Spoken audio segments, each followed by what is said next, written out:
বাংলার বাসিন্দা, পশ্চিমবঙ্গের বাসিন্দা অর্কদীপ মণ্ডল, গোবরডাঙ্গার ছেলে। সে এসেছিল সেকেন্ড ইয়ার হিসেবে, এখন পড়ছিল এই আহমেদাবাদের সিভিল হস্টেলে সে থাকছিল। কি ঘটেছিল সেই ভয়াবহ অভিজ্ঞতা আমি একটু শুনবো অর্কদীপের কাছে। অর্কদীপ, প্রথমে স্বাগত তোমাকে রিপাবলিক বাংলায়। অর্কদীপ, প্রথমে একটু জিজ্ঞেস করবো তোমাদের, আমি যেটা বলছিলাম যে 600 মিটার, মানে এই ডিস্টেন্স 600 মিটার আর কি ডিস্টেন্স হয়? পায়ে হেঁটে তো 5 মিনিটের সময় লাগে না? যেটা পায়ে হেঁটে 5 মিনিট লাগে সেটা হয়তো মানে বিমানে মাত্র 2 থেকে 3 সেকেন্ড কিংবা তারও খুবই কম লাগতে পারে। মিলি সেকেন্ডে হয়তো জিনিসটা কভার হয়ে যেত। উপরওয়ালার আশীর্বাদ, মা বাবার আশীর্বাদে জীবন পেয়েছি, ফিরে পেয়েছি। অর্কদীপ, তোমাকে ট্রিট করতে হয়েছিল তো আহতদের, যারা আহত আসছিলেন?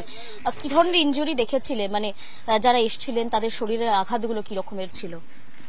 কিছু কিছু স্টুডেন্ট এমন ছিল যারা ওই সময় হাতের জাস্ট ডিশ নিয়ে খাড়া ছিল। তারা যারা যারা খাচ্ছিল তাদের কেউ কেউ যারা ওখান থেকে ডিশ ফেলে তাড়াতাড়ি পালিয়ে আসতে পেরেছে, তবুও তাদের পায়ে কাঁচের টুকরো ঢুকে গেছে, কারো মাথা ফেটে গেছে, কারো হাত পা ভেঙে গেছে। 4 জন মারা গেছেন যে ডক্টরস, তাদের সঙ্গে পরিচয় ছিল?